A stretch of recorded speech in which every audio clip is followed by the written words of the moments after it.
Hello everyone, welcome to my new blog. स्वागत छ। आज हामी पटेक डाँडासम्मको यात्रा गर्दैछौँ र अहिले म चाहिँ ठ्याक्कै नुनथला भन्ने ठाउँमा छु।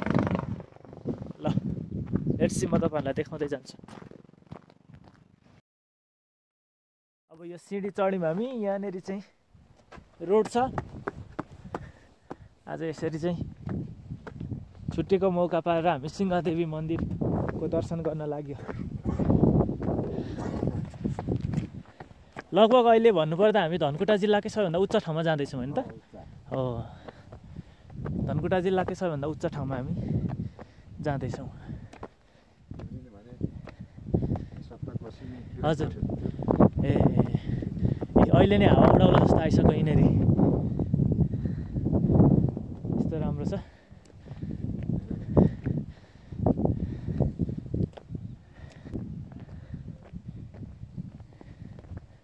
ऊ त डाँडो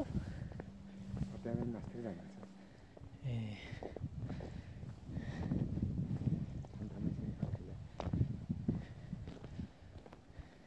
बाँसे बाँस हुँदो रहेछन्।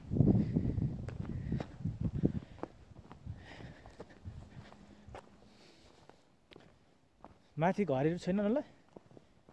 घरहरू छैन होला माथि त? घर छैन, पार्टी छ एउटा।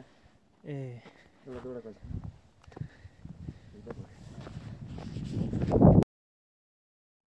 यता आउँदै चाहिँ यहाँ मालिङको घारी मात्रै रहेछ।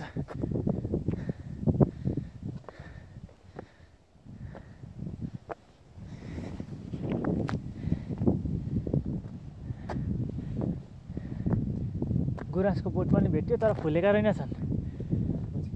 ए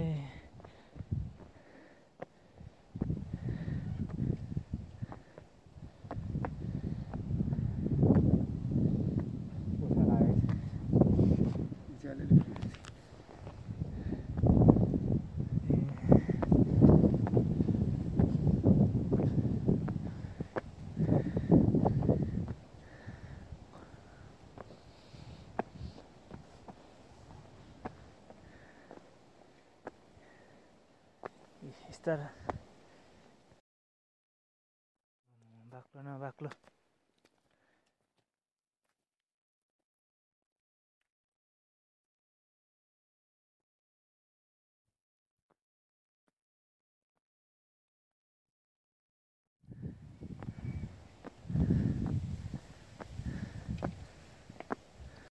गुराँस फुलेछ त टुप्पामा चाहिँ मजाले फुलेछ।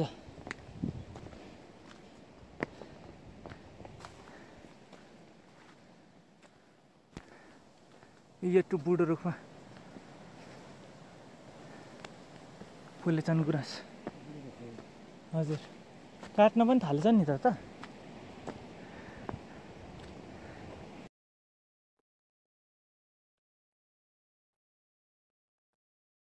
यस्तो ठाउँमा चाहिँ आइरहनुपर्छ।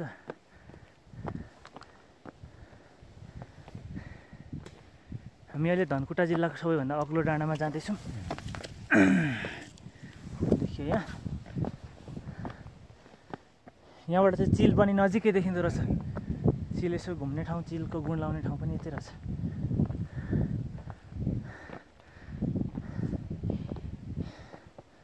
ओह, चिल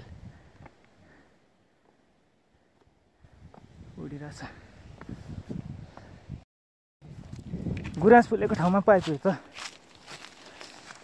जय सिंहदेवी माता। ल, ओहो, गजब गजब गुराँस भेट्यो।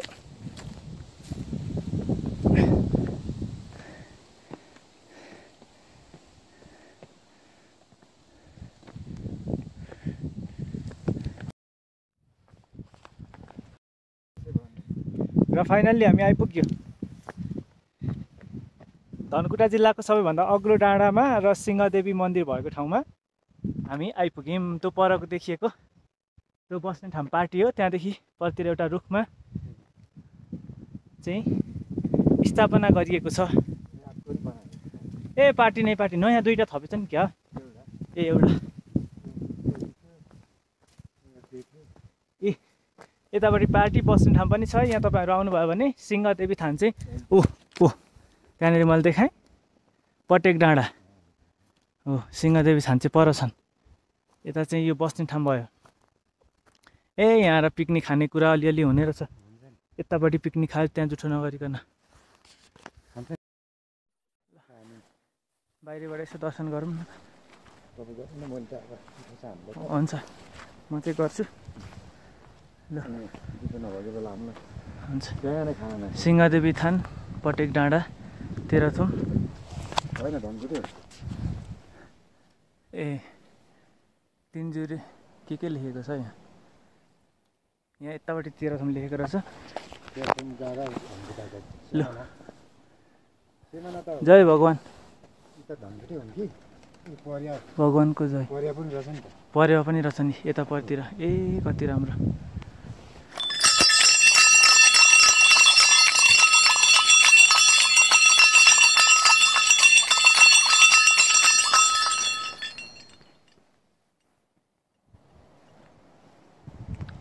ल ऐनाहरू पनि रहेछ नि यहाँनिर ऐनाभित्रै मलाई पनि देखिन्छ जय ल ठिक छ दर्शन गरियो यहाँनिर ए अबिरहरू रहेछन् यहाँनिर पूजा गर्ने हजुर सिन्धिक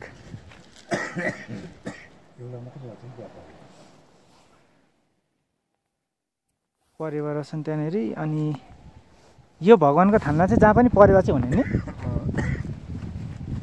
बस्ने ठाउँ यता रहेछ यता पतिरतिर के छ ए यहाँ पनि स्थापना गरेको रहेछ है हजुर देउराली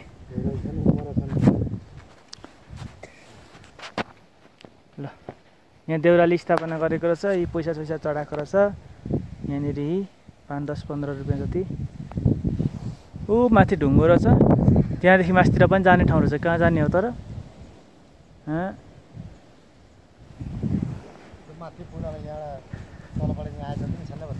हो माथि चाहिँ डाँडै छ पटेक डाँडो ए यो चाहिँ पटेक डाँडो हजुर अब यहाँ माथि चाहिँ के छ टावर नि पर पता ए टावर त हामीले तलबाट देख्छौँ नि ए राम्रो रहेछ यता हजुर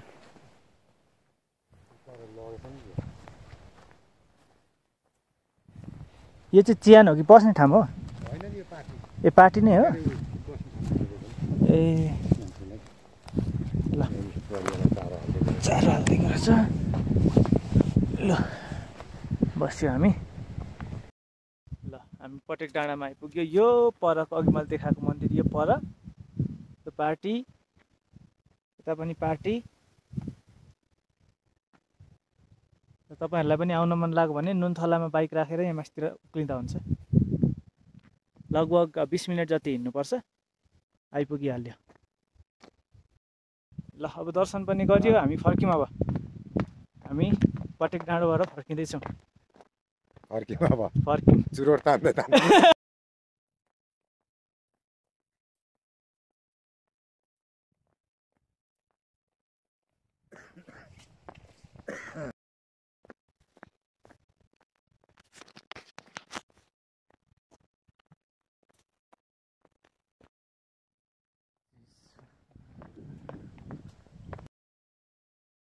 यो देखिएको धमिलो धमिलो सिधुवा होइन त यो सिधुवा बजार यहाँ यी आलु खेती यसरी मटर खेती त्यो चिसो ठाउँमा आइपुग्यौँ हामी यहाँ ट्रक जाँदैछ यहाँनिर यहाँ पनि हाई ट्रान्समिसन लाइन चिसो छ फागुनमा आनन्दको चिसो छ आज होली छ सबैलाई ह्याप्पी होली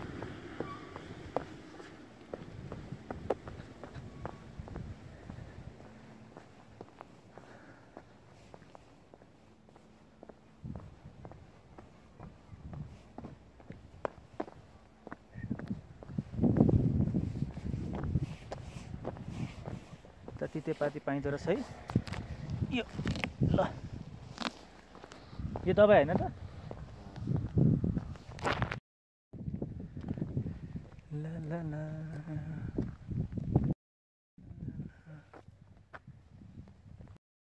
डाँडा काँडा त कतापट्टि पर्छ यो उद्देश्य घर उद्देश्य अलिअलि देखिरहेको छ घर हजुर हाम्रो हाम्रै हो त ए यहाँबाट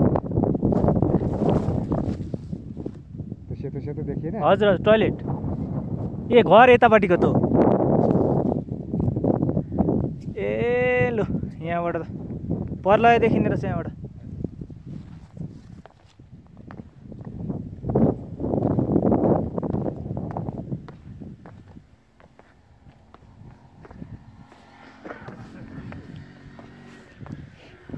ल थ्याङ्क यू भेरी मच सबैलाई भ्लग हेर्नु भएकोमा ए टेम्पो हामी फेरि भेटौँ ल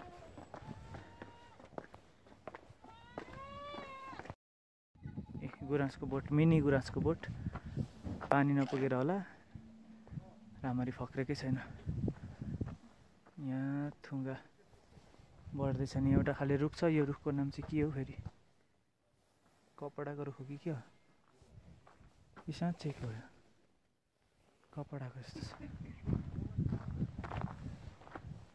यो ठाउँको नाम चाहिँ नुनथला हो